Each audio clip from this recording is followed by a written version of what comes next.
आशा अपने सास ससुर के साथ बिल्कुल भी अच्छा बर्ताव नहीं करती थी। उसका पति सुनील भी अपने माता पिता के साथ बड़ा ही रूखा व्यवहार करता था। अब उनके बेटे की शादी मेघा से हो गई है और हवा का रुख बदल रहा है। मेघा, चलो आओ, रसोई में आकर मेरे साथ रात का खाना बनाने में मेरी मदद करो। मम्मी जी, मैं अभी सीरियल देख रही हूँ। अभी तो शाम होने में भी टाइम है, मैं थोड़ी देर में आती हूँ। बहू, तुम्हें सुनाई नहीं दिया मैंने क्या कहा?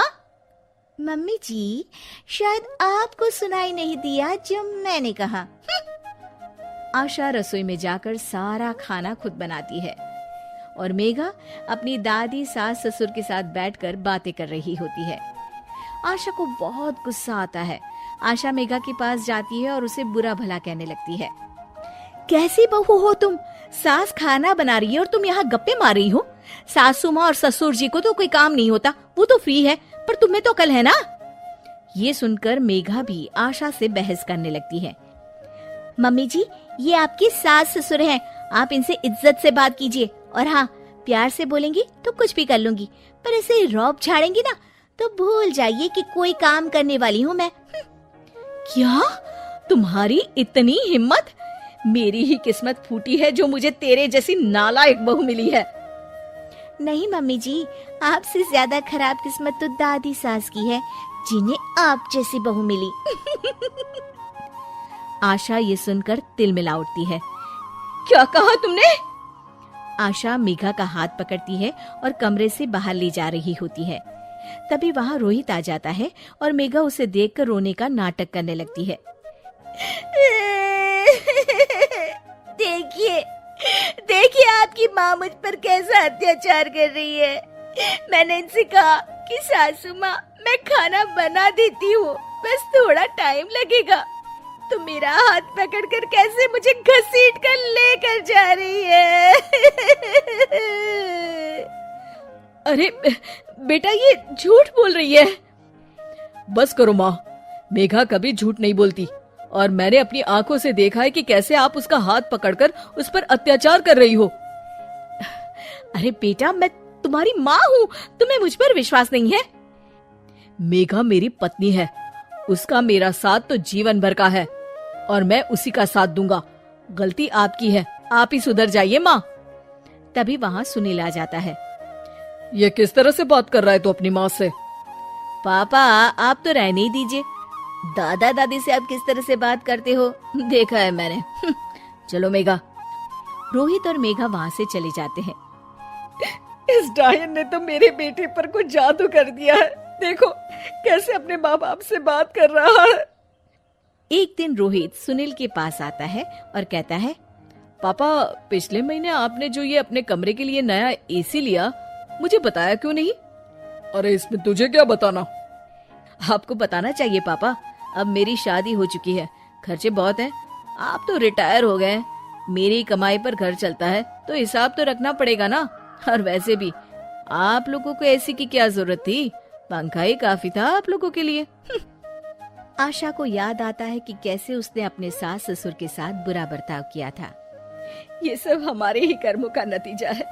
हमने सासू माँ और ससुर जी के साथ कितना बुरा बर्ताव किया, इसीलिए हमारे बहू बेटे भी हमारे साथ ऐसा कर रहे हैं।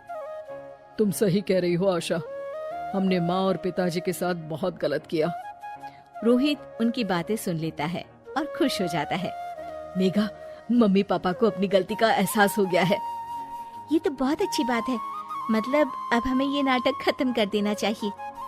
नहीं, बस एक आखिरी बार नाटक और करना होगा, ताकि ये दोनों दादा और दादी जी से अपने किए की माफी मांग ले। अगले दिन सभी हॉल में बैठे होते हैं, तभी रोहित और मेघा वहाँ आते हैं। मम्मी, मैं सोच रहा था, मतलब मैं और मेघा सोच रहे हैं कि। मम्मी जी ये कहते हुए जरा शर्मा रहे हैं, मैं ही बता देती हूँ।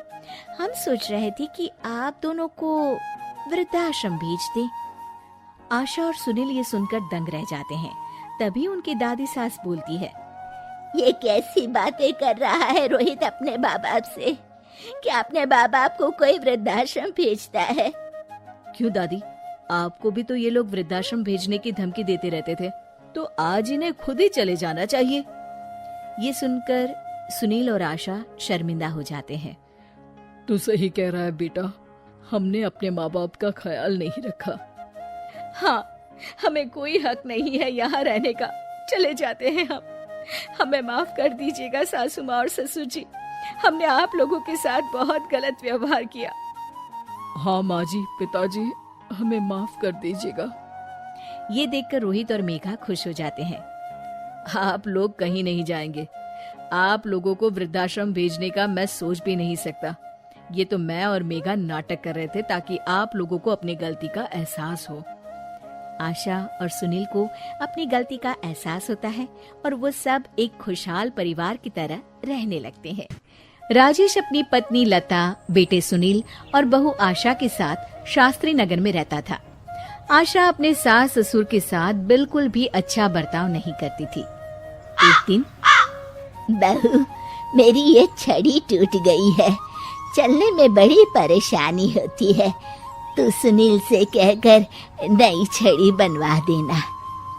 सासू माँ, एक तो इतने खर्चे होते हैं और ऊपर से आपकी ये छड़ी खरीदने निकलेंगे तो 1-1.5 से तो कम की तो आएगी नहीं।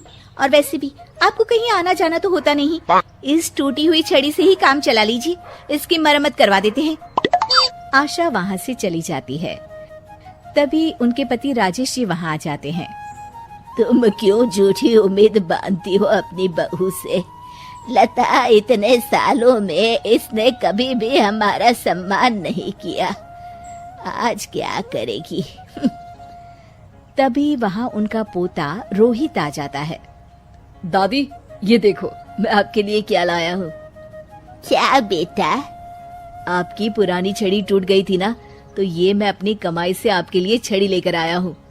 अब आप ये पुरानी छड़ी छोड़िए और ये वाली छड़ी हाथ में पकड़िए और ठाठ से चलिए। राजेश जी और लता जी एक दूसरे को देखकर मुस्कुराते हैं कि कम से कम उनका पोता तो उनका सम्मान करता है। एक दिन सुनील अपने पिता के पास आता है और कहता है, पिताजी, आपने हमारा पुराना वाला घर अभी तक क्यों रखा है? मैंने कितनी बार कहा है कि हमें वो घर बेच देना चाहिए, अच्छे दाम मिल जाएंगे। मैं भी तो कितनी बार कह चुका हूँ कि वो घर मेरे जीते जी नहीं बिक सकता, वो हमारा पुश्तैनी घर है। ओफो पिताजी, कब तक इन पुश्तैनी घर को संभाल के रखेंगे?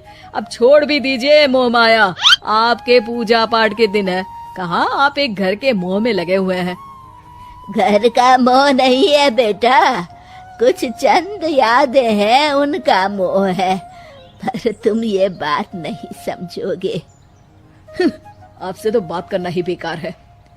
लता जी और राजेश जी अपने बहू बेटे के इस दुर्व्यवहार से बहुत दुखी होते हैं। उनके बहू बेटे उनके साथ दुश्मनों जैसा बर्ताव करते थे। एक दिन जब रोहित घर आया तो देखता है कि उसकी माँ आशा अपनी सास को भला बुरा कह रही होती है।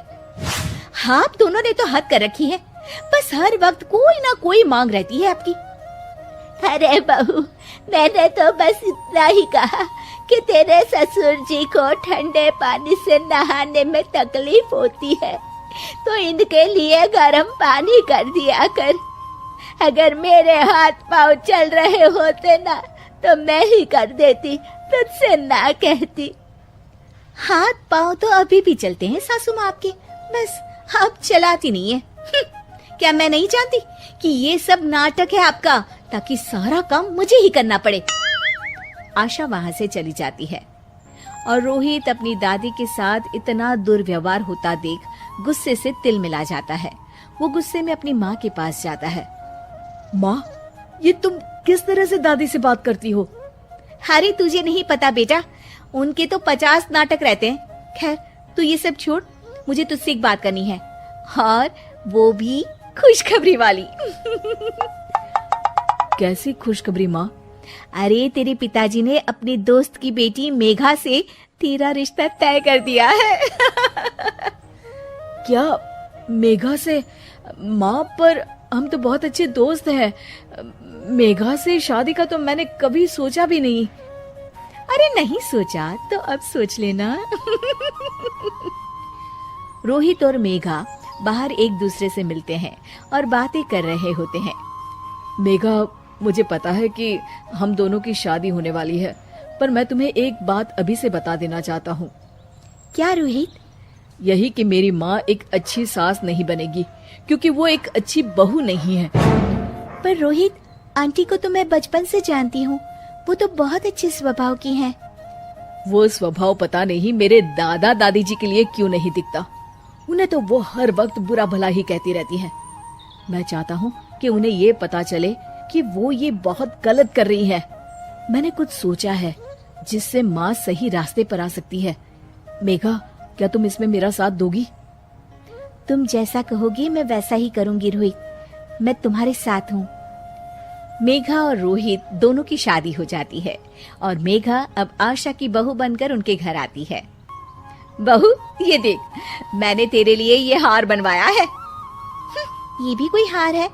मैं तो सोच रही थी कि आप मुझे डायमंड नेकलेस देंगी, पर ये क्या सस्ता सा हार पकड़ा दिया आपने मुझे। आशा को ये सुनकर गुस्सा आ जाता है। वो मेघा पर बरस पड़ती है। बहू, मैं तुम्हारी सास हूँ, मुझसे तमीज से बात किया करो, समझी? वरना अच्छा नहीं होगा। मम्मी जी, मैं भी आपकी बहू हूँ, आप भी मुझे ये धमकी मत दीजिए। मेरे पिताजी वकील हैं, अगर आपने मुझ पर कोई भी अत्याचार किया ना, बस एक ही बारी में अंदर करवा दूंगी। हाँ। मेघा रोहित की तरफ देखकर मुस्कुराती है। लता जी और रमेश जी देखते रह जाते हैं। मेघा कैसे अपनी सास को उन्हीं की भाषा में उनकी गलती का एहसास दिलाती है। जानने के लिए देखिए जैसे को तैसा पार्ट 2।